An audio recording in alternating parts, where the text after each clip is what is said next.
How's it going, and welcome to No Fun Allowed, and today we are going to go on a bone-chilling adventure. We are going to be taking our character that we created for Astonishing Swordsmen Sorcerers of Hyperborea, and we are going to go out into the wilderness to explore. We are going to see a bit of exploration as well as a bit of combat to get ourselves familiarized with the game.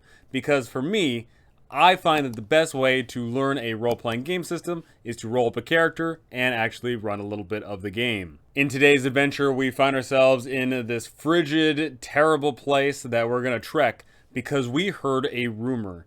We heard that a strange thing fell from the sky and landed up here in the mountains, approximately right here-ish. So we are going to go out and try to get to that location to see what is going on. We think that there may be some loot involved, and we're going to go out there. But of course, this is going to be a dangerous affair, and as of right this second, I've only got the one PC. So we're going to gather ourselves up a little party. So typically with an adventuring party, we have a group of PCs, and it states here in this book that you should have a well-rounded group if you can, including one fighter, one magician, one cleric, and one thief if possible. You don't need to do that. However, if you are missing out on some things, you could potentially miss out on some other things as well. But what it states here is that hirelings are a big deal because we need people to be doing things for us. We need people to be guiding us. We need people to be teamsters, and we need people to be porters and bearers.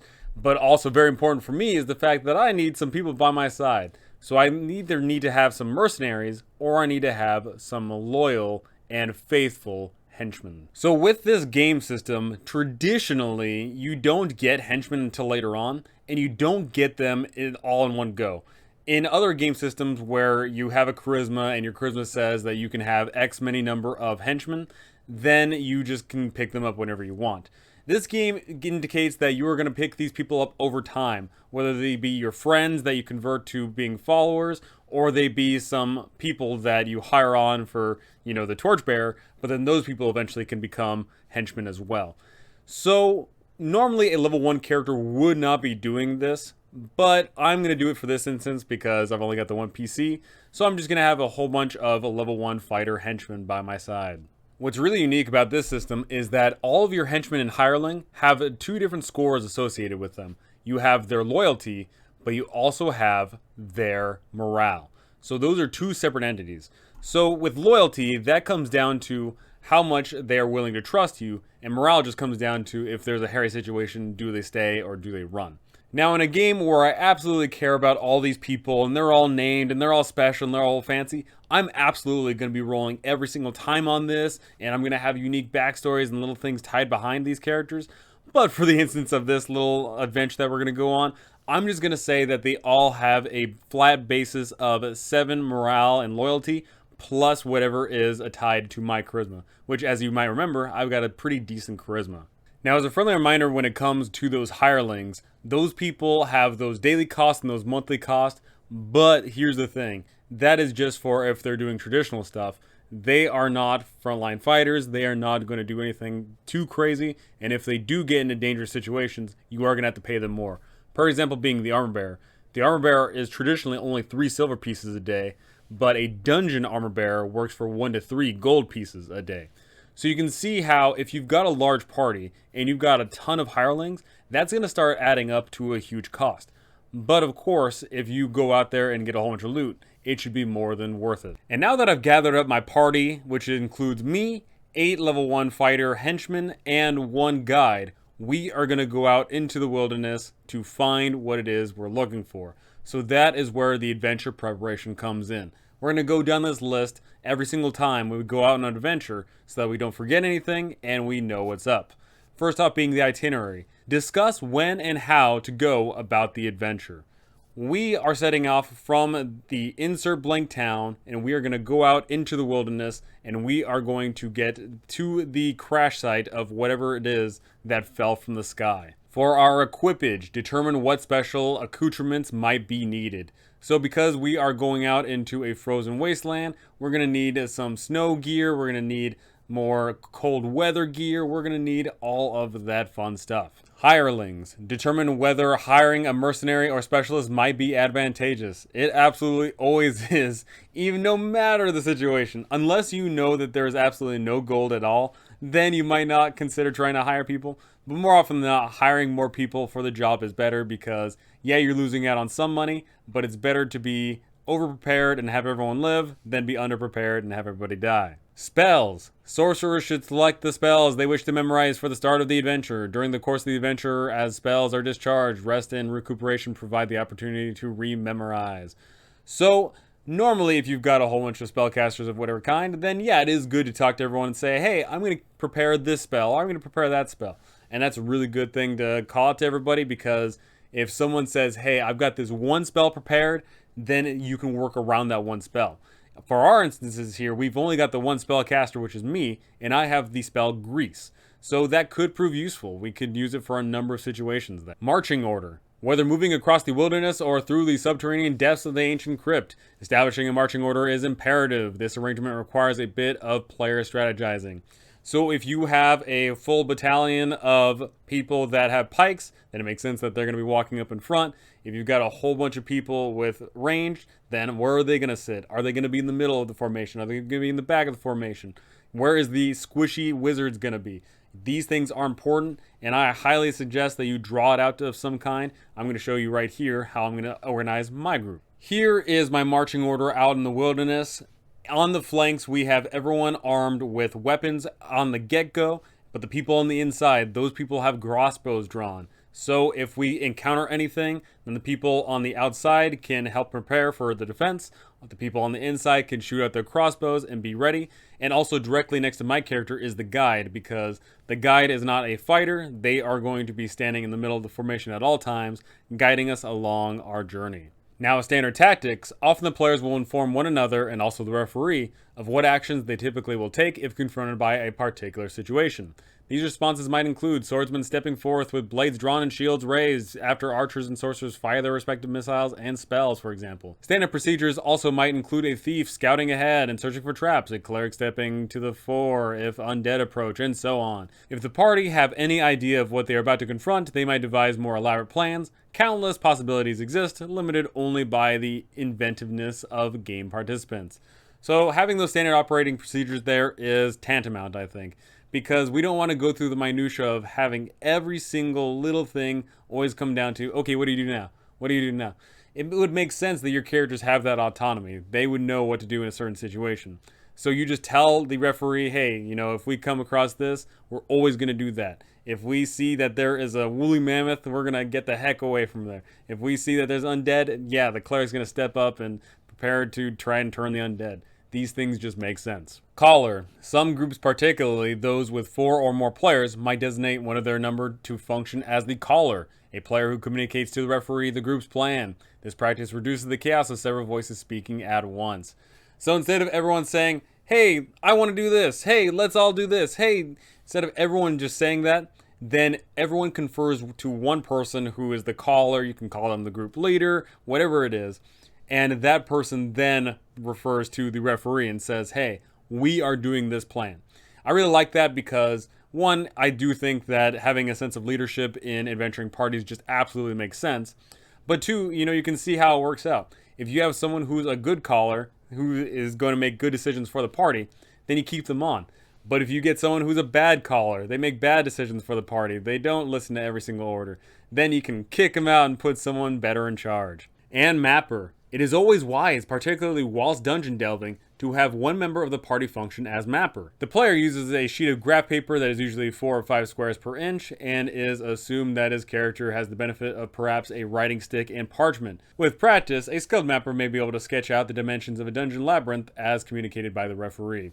So, you know, that's just classic old school stuff. You don't show your players the map. You just say, hey, you are going down a hallway, and the hallway is 10 feet wide, and it goes down 30 feet, and at the end of the hallway, there is a double doors, and then your players should be drawing that out. Pretty cool stuff, because when you remove the map from the players, you do theater of the mind, and then they can just draw whatever they want.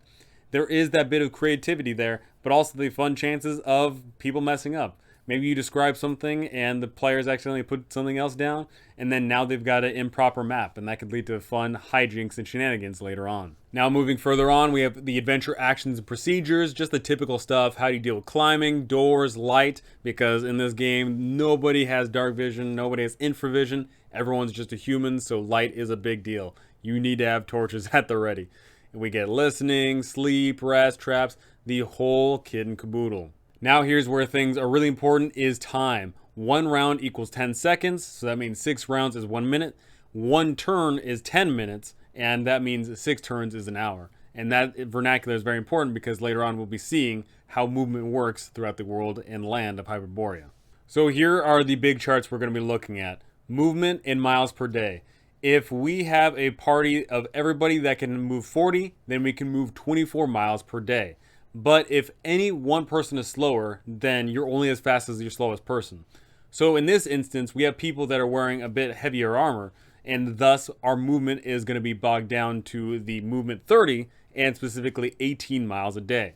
But at the same time, we're also dealing with terrain. If we were on nice smooth terrain, then yeah, we could move no problem. But right there you can see rugged terrain. We are dealing with moderate snow, and thus we have the rugged penalty tied to us, meaning we have -10 to our movement. Our 30 goes down to 20, meaning that with only 20 movement, we can only move 12 miles per day. Another aspect of moving cross country here is becoming lost. We can see here that because we personally are moving on moderate snow, we have a 2 in 6 chance of getting lost. If we had anybody that could change things out a bit, like the Barbarian, the Huntsman, the Ranger, the Scout, instead of it being a D6, that would be a D8, which would significantly decrease our chances of getting lost. And last, before we hit that hex crawling map, we get the encounters. We can see here that whenever a dice roll is required, you roll a D6, and on a 6, bam, a random encounter occurs. We're dealing with the wilderness encounter. Wandering monsters should be checked every 3, 6, or 12 turns, depending on the perilousness of the environment. In the wilderness, a random encounter occurs at a distance of 2d6 times 10 yards. However, surprise distance is 1d3 times 10 yards. So if we are surprised, they're pretty much on top of us. Pretty scary. But there we can check every 3, 6, or 12 turns. As a friendly reminder, 3 turns would be 30 minutes, 6 turns would be an hour, 12 turns would be 2 hours. I'm going to say here that because of the environment that we're in, we're only going to check for a encounter every 12 turns, meaning every 2 hours. Which, hey, you know, we've got a distance to cover. That could mean that we get into a fight before we get there. When you are creating a hex map for an environment, I always like to keep things super simple. So because I knew the environment would mean that encounter distance is always that long, and because of how far people can move, I made the hexes for here 6 miles, meaning that we can only move 2 hexes a day, and we're going to be rolling a whole bunch of dice along the way. Hopefully nothing bad happens along the way. So as we begin our journey, we're going after it. We move 6 miles, and let's see what we get up to. We're going to be rolling a whole bunch of dice here. And would you look at that, 6 hours into our adventure, we get into some sort of scuffle. This is not going to be pretty. So I have determined that along our journeys, we get attacked, and we are going up against some Hyena Man. So let's look at the monster stat block to see how we do combat. We can see that Hyena Man are chaotic evil and are probably going to attack on sight. But the important part here is the number encountered, 1d6. These things are a little bit scary. They do have 2 hit dice plus 2, but their damage output isn't that great, so hopefully our numbers can overwhelm them, but we'll see how big the number disparity is right now. There will be exactly 5 Hyena Man. Ooh, that's actually not good here at all. So I'm going to say that as we were moving along, we just stumbled across these people, and it was completely wild, so there could be a surprise event here. Let's take a look at what surprise is. Surprise occurs when 2 or more parties meet abruptly and 1 or more is caught off guard. A d6 is rolled, a 1 or 2 indicates surprise. Surprise distance is 1d3 times 10 yards outdoors, and darkness or obstructions will limit encounter distance accordingly. A surprise party can take no actions against a non-surprise party during round 1 of combat, which may be termed as the surprise round. A surprise party may be considered prone, see attack modifiers, if he is caught completely unaware. So this could be really bad, but as it also states too, there is a level of reasonableness, right? So if the PC party surprise a group of monsters, they can attack, cast spells, or even flee for 1 round. If both sides are surprised, then the effects are nullified. Each group momentarily is taken aback, and the referee is at liberty to dispense with the surprise check if circumstances dictate obvious surprise or non-surprise. So a woolly mammoth trampling around the open tundra, there's literally no way we can get surprised by that. but if we are in a super duper dense, thick jungle, then it absolutely does make sense that we would be rolling. I'm going to say for this that there is partially some forest here, and we're going over some roving hills, so maybe we'll get surprised. The first D6 is for the human party. We get a 2. We are surprised, but maybe the Hyena Man is surprised as well? No, they are not. Okay, this is really scary. So this definitely seems like the Hyena Man were waiting in ambush, and they are exactly 20 yards away from us. This is not good. And now with our battlefield set up, the battle will commence. Unfortunately, we got the surprise round, which really sucks, but hopefully we can turn this thing around. We're going to start off with the Hyena Man first. So combat in this game works in 2 phases. As of right now, I am talking about 2nd edition of Astonishing Swordsmen Sorcerers of Hyperborea. I know for a fact that in the 3rd edition, which is going on Kickstarter right now, and it's probably going to be released sometime in the future, they are going to change up how combat works. So I'm going to go over a more simplified version of this. It isn't too complicated. There's just a lot of text there, but quite frankly, you don't need to read all that text. It's fairly simple. So we have phase 1 and phase 2, and it goes melee, missiles, magic, movement.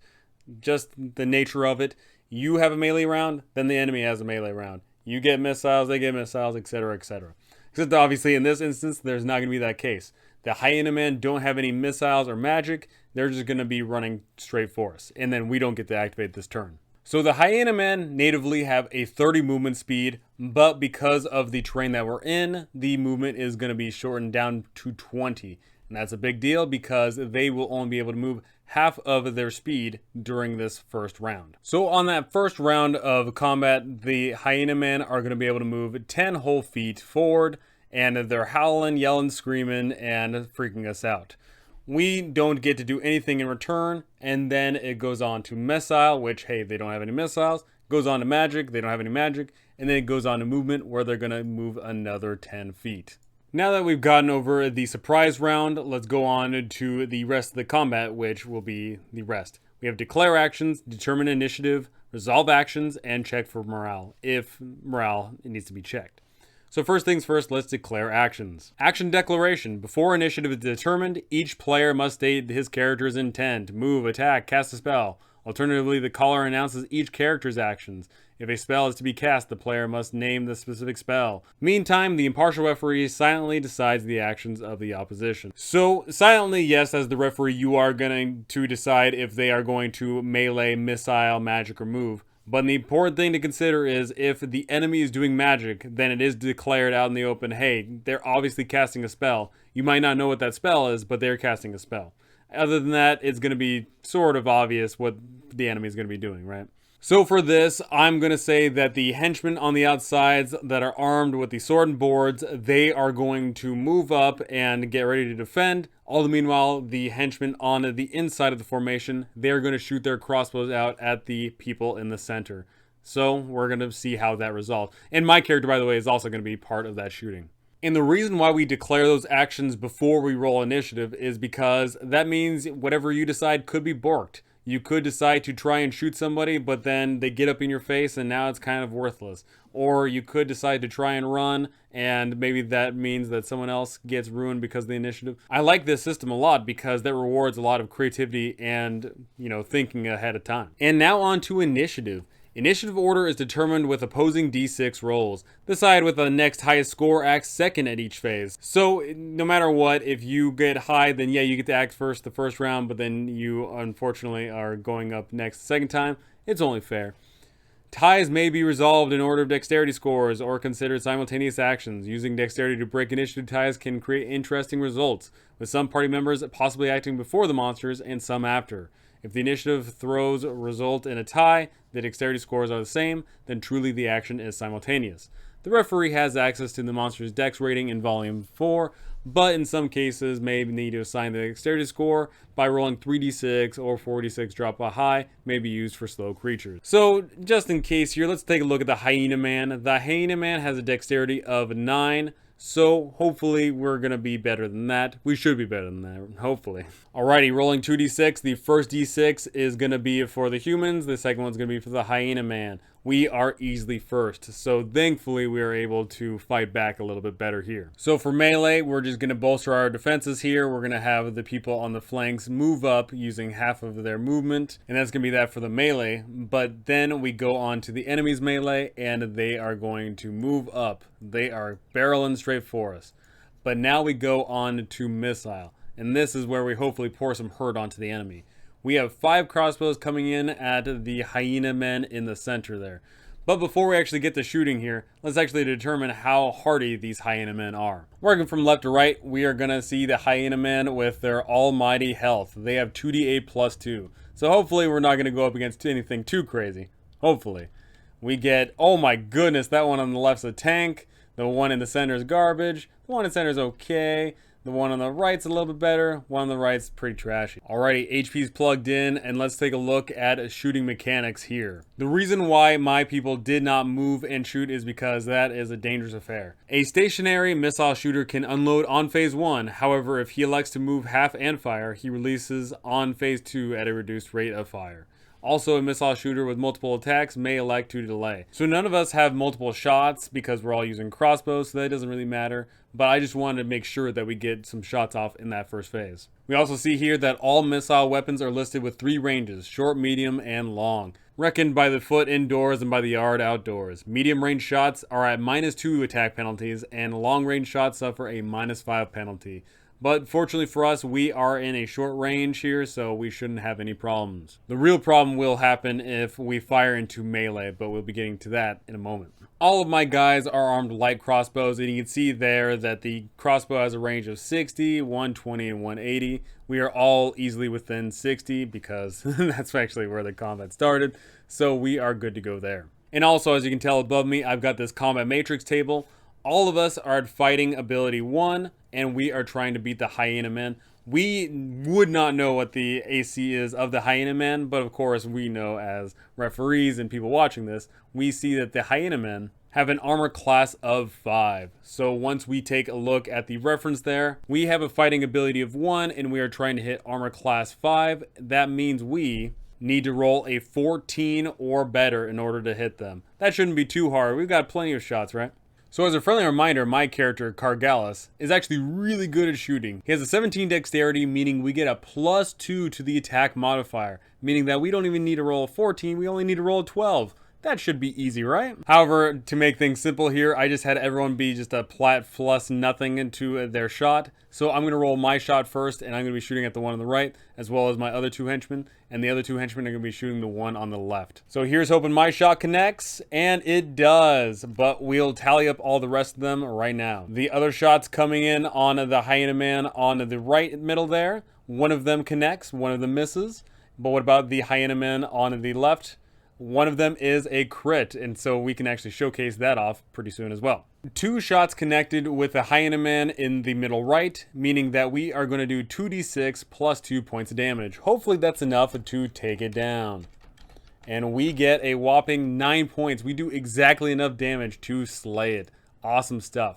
But the one on the right, however, is a different story. That one's getting hit by a crit, so we can showcase off what makes crits so unique about this OSR system. A critical hit is a natural 20 attack roll that results in bonus damage. These blows are considered powerful, perfectly timed placed, and sometimes lucky. Critical hits can eliminate the attritional process typically associated with a round-around hit point loss. And, you know, that's a big deal. There's a bunch of OSR systems where there is no crits because that would be really bad for players if they get critted. And it's still a really bad thing in this game. But as we can tell here on this chart, when you are rolling a crit, if you are a fighter, then you roll on a separate table. If you're a cleric, thief, or monster, then you roll on the middle table. And if you're a magician type, you roll on the far right one.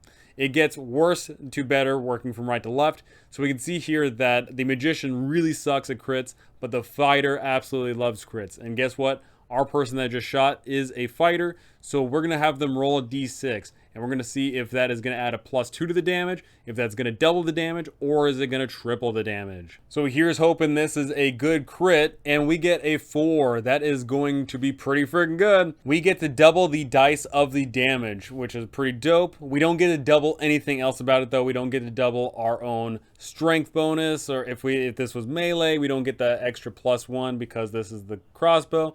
We only get to double the dice. So we can see here with the 2d6 +1, we get 6 points of damage, which is sad because actually that means that Hyena Man is still alive, but only just. And now missiles done, we go over to the Hyena Man. Hyena Man don't do anything for missiles. Now we move on to magic. We don't do anything for magic. They don't do anything for magic. And last we go for movement. We're going to finish out our movement, and then we're going to see them try and finish out theirs. So our melee boys fill out the ranks here, trying to move in, and at the same time, then we see the Hyena Men move in as well. Now that the actions have been resolved for this phase, I'm going to go ahead and check for morale. Our guys have nothing to worry about. We just saw that one got killed and one got injured, but they might have something to morale about. Let's take a look at what morale is in this game. Morale is something that is located on every single NPC in the game, not PCs. You can choose to fight and die and run and wherever you want. But NPCs, it's on a list. If you have an NPC with a 2 morale, they're never going to fight. And if you have an NPC with 12 morale, they'll never surrender. So we get this nice list here. Typically things are right there in the middle. We can see here that suggestions to call upon rolling for morale would include their leader is killed, 50% of the force is defeated, terrible sorcery released, because if someone shoots out a fireball, that's scary. Outnumbered footmen face a mounted charge. Enemy holds a fortified position. Enemy comprises of uncontested flyers. Enemies seem impervious to harm and significant hit point lost. So I'm going to say here that the leader is probably the one on the left because they're the tankiest, but other than that, there really isn't that much loss here, except for the one in the center. The one in the center did suffer a significant amount of HP loss, so let's see what their morale is, and let's see if they'll overcome it. The Hyena Men have a morale of 8, so that's actually pretty good for them. That means they're very unlikely to break. To make a morale check, you simply roll 2d6. If the result is equal or less than the subject's morale score, it continues to fight. If the result is greater than the morale score, the subject attempts to retreat or surrender. You can't roll greater than a 12, that's why a creature with a 12 is never going to run. And you can't roll less than 2, so that's why a creature with 2 is always going to run away. So for that hyena in the center, it is going to continue in the fight. This thing is mad, crazy, rabid, and it's going to strike out against us. And guess what? Now that we've turned it over, it is now their turn. But something cool to note is as they're coming at us, yeah, they'll be able to get some stuff on us, but we'll be able to get some stuff on them, and that's the good part. So the Hyena Men move up 10 whole feet, and they're trudging along in this snow, and wouldn't you know it, they're just about ready to get to us, but we are about to strike back at them. We've got people primed and ready in position, and we're going to be popping off. So something to remember is we just did a whole of that phase 1 stuff, but now we're in phase 2. The difference between phase 1 and phase 2 is significant for us because we have a bunch of melee people. And those melee people are specialized in weapons. This is not a game system where everyone only ever gets to attack once. Fighters that specialize in weapons get to attack more often. So with that, our guys are going in. They are just rushing in, and they're going to try and beat down whenever Hyena Men are showing up. Our melee guys here are armed with traditional shields and swords, and they're just going to start swinging. So for the guys on our left, they are going after it. They are trying to beat those guys up. And wouldn't you know it, 2 attacks coming in, easily hit this guy, and one of them is a crit. Now that we know that procedure, let's roll that d6, and we can see here that one of them is going to double the damage. Awesome, awesome stuff. So we get 3d8 points of damage on the Hyena Man on the left there. 11 points of damage. We're pumping in some work here, thankfully, because these things are pretty scary. But let's take a look at what we get for the Hyena Man on the right. We get 1 attack that is able to connect, however the second one fails. That is only going to be 1d8 point of damage. 6 points of damage on that one there, not bad at all. So that's that for this melee phase, but unfortunately as we get to the missile part here, we discover that, hey, our guys are too busy reloading. They're trying to pull all those strings, and it's going to take them some time. So just for this round, they're not doing anything at all. Of course, the Hyena don't have any missile. They don't have any magic. We didn't declare any magic. And then we get on to movement. And that's where everyone kind of buckles in. This Hyena Man is going to help out the big boss, and this Hyena Man is going to move over to assist. And now with that, I'm going to have the Hyena Man roll morale again because some of them got damaged. So we're going to check out the leader boss man. He is perfectly fine in the fight. The one that is significantly injured in the center, that one is going to try and run. And the one that was injured on the right is going to stay in the fight. And now we're going to check for initiative on this new round of combat, and we see that the humans reign supreme. The humans are going to do what they need to do, starting off with the melee. The two henchmen on the left there are going to fend for themselves. One of them is going to go after the boss, one of them is going to go after the one that's injured. And we can see there that unfortunately the attack on the boss man is going to miss, but the attack on the right one is going to hit. And in this game, you are guaranteed to always do damage, so I'm just not even going to bother rolling it. That Hyena Man gets killed. It lets out a terrible bark and yelp. The two henchmen on the side, they're going to make attacks against their respective foes as well. The one that is injured is going to get hit for a whopping D8 of damage, and it does 5. That one is significantly injured as well. Good stuff. However, the Hyena Men are going to strike back. They are tired of these blows, and this is where things can get hairy. So starting off, we have the Hyena Men attacking our guy. Fortunately, our guys have semi-decent AC, so let's see if that holds up. Looking at the monster stat block here, we see they have an attack rate of 1-to-1. They either use a bite or a weapon. These ones are completely unarmed, so they're just going to be trying to bite. So let's see if those bites can make it through. So the leader type 1 on the left there is going to attack, but no dice. The ones on the right, however, are going to attack their respective foes. And we see that unfortunately one of our guys gets critted. And that's where the bad things come in. Let's see what the monster does for its crit.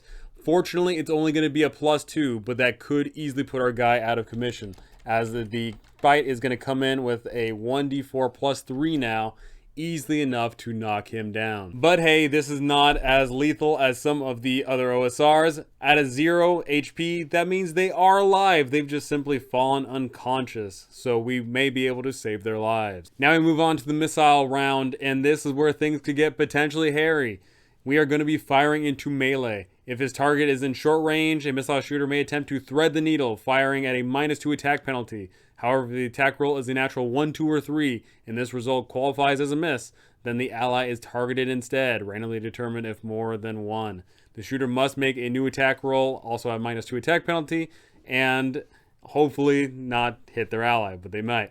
This combat action is not an option if the target is at medium or long range. Instead, each combatant, friend or foe, stands an equal chance to be hit. For example, an allied fighter engages in 2 Hyena Men would stand a 1 in 3 chance of being the target of the missile's shooter's a target. When calculating the odds of potential targets, large creatures may be considered equal to 2 or more men per referee discretion. You're going against the giant, it makes sense the giant stands a much better chance of getting hit than just one little creature, right? So I am going to direct my people and say, hey, you guys on the left shoot at the boss man. Me and the other 3 here, we're going to shoot at the healthy one on the far right. So let's see how we do here. So I'm going to take my shot first, but something to remember is we are trying to thread the needle because there is that melee scrum going on. So this is unfortunately going to be at a -2, which means that my dexterity is still helping out here, but it may not help out enough. And our shot in particular is going to be a 12, which unfortunately is not good enough to hit. But we still have 2 other guys, and they're going to be attacking with their -2s. We get a 12, which is unfortunate, but maybe the other person is able to get their shot in. They do. One of our guys is able to thread that needle, get that shot in, and do a whopping 1d6 plus 1 point of damage on the far right, but only doing 2 points of damage. Not great. However, hopefully our guys on the far left have a much better chance, and unfortunately, one person is able to thread that needle, but another person is actually shooting our friends in the back. This is not good. So let's first off resolve the shooting our friend in the back. So normally you randomly determine who is getting shot, but because they are just clones right now, I don't really care. I'm just going to say that the closer one is going to be the one that is the target of getting shot in the back. Let's take a look at the results here. The shooter is now going to have to make a new attack roll at -2 attack penalty against our friend. Let's hope that they do not roll well. And our new attack coming in at 1d20 -2, that is a 13. That is actually just not good enough. So, whew, we shoot our friend in the back, but it pings off against their armor. But luckily, we got a crit against that Hyena Man. So let's see what we get for that crit. We get a whopping 3. Hey, double the damage is nothing to smirk at. We are going to get that 2d6 plus 1 point of damage coming in at the Hyena Man. We only do 3 points of damage, but I'm willing to bet that we're going to be wrapping up combat fairly soon here. We don't have any movements to make, they don't have any movements to make, and then now I'm going to be rolling morale for the whole lot of them because they are probably feeling the heat now. They are not doing too well. We wouldn't be rolling morale at all. We've got the clear upper hand. We haven't suffered any losses. We saw one person go down, but we know for a fact they're not dead yet. So Hyena Man on the left there is going to start running. Hyena Man on the top right there is going to stay in the fight. Hyena Man on the far right is going to run. It's going to be a full-on rout at this point. So if we were the ones that were running in this case, we could do things like run and try to drop some loot or some food to try and get them off of our trail. We could do a fighting withdrawal backpedaling here. We could do a number of things, and all of this can be found here. Absolutely fantastic stuff here. What I really love about Ash is that so many things are spelled out like this, that when you take the time to finally read through all this, there is so many dynamic combats you can truly have. As the Hyena Man run, I'm just going to say, hey, don't waste your bolts on these guys. They're going to be licking their wounds. Let's take care of our own. Now, as a friendly reminder, that was a pretty normal combat. We didn't do anything too fancy here. But once you do get into the fancy footwork, you can use these advanced combat actions. If you had people that were using bows, you could try to set your arrows. You could choose to dodge, and that would give you plus to your AC. You could do a firing march. You could disarm people. You can parry a block. You can do a number of these things, and that's what I love about it. It allows you to tailor whatever the heck you want to do. Heck, if you want to set up a pike edge, you set up a pike edge. You want to knock someone out, use a pommel strike. All these things are listed out here. Great stuff. So now on to checking our wounds. We see here that we have someone that is at 0 HP. They're unconscious. Spirits, brandy, gin, rum, whiskey, etc. can revive a man to consciousness, allowing him to talk and move slowly, but he cannot fight or cast spells. If reduced to a range of -1 to -3, the character is seriously injured. Thankfully, our guy was put exactly down to 4. But if you were to go to that range, then you would be, unfortunately, not ambulatory at all. But as a total range of -4 to -9, you are in critical condition and suffer convulsions and or blood loss at a rate of 1 HP per round, unless properly stabilized by an ally. Binding the wound, resuscitation, sorcerer's healing. If reduced to -10 HP, he is dead, though the referee might allow a dying man to blink open his eyes and utter one brief final sentence before passing. Always allow people to get that one last dying breath out. So we've got this person who we can wave some of our gin and say, hey, wake up, guy. So let's take a look at what healing is. The natural restoration of HP loss. If a wounded character takes proper rest, minimum 6 to 8 hours per day, hit point recovery is rolled using the character's hit die, which our guys are fighters. This roll is modified by Constitution hit point adjustment with a minimum of 1 HP per day. For example, a wounded thief of 13 con and gains 1d6 plus 1 HP per healing per day. This natural healing may be accrued but once per day. So fortunately for us, we don't have anybody in that critical condition. We've just got someone that they are ambulatory, but they're in no condition to fight, so we're going to continue along. But if we were to have someone that was in terrible condition, if they got to negative HP, we can see here that they are on complete bed rest. They are not allowed to just simply meander about the place. But once they do get to 0 HP after some bed rest, then they can resume the normal rate of healing. So now that our group has moved on a little bit, we realize that, hey, you know what? That thing is probably going to be there for a while. Let's make sure that we get a few more people here. We're going to hire more mercenaries. We're going to get more crossbows. We're going to make sure that we are able to stick in the fight, and we're going to continue on. We know that there's something cool waiting out there on that mountain, whatever it is that crashed from the sky. We're going to get to it, but we'll get to it next time. That's going to do it for us for this combat and a little bit of exploration scenario there. Nothing too major. I really just wanted to show off that this system does have its unique charms with the advanced actions and how the phases play out. I don't know exactly what the 3rd edition is going to have, but they have stated that it is going to be more streamlined, more ferocious, more fun, so I can't wait to see what's up with that. And I can't wait to see how you guys reacted to the combat and exploration of Astonishing Swordsmen and Sorcerers of Hyperborea. There's a lot to dive into there. This is a 600-page tome after all. So much to do, so much to read. I seriously can't wait to see what you guys have to say about it, because I love this system, and I know that if you're into this sort of thing, you will love it too. That's going to do it for us, though. Thank you so much for watching. Thank you for listening. And thank you to my amazing patrons. You guys are absolutely incredible. Thank you so very much. And I cannot wait to see you all in the next one.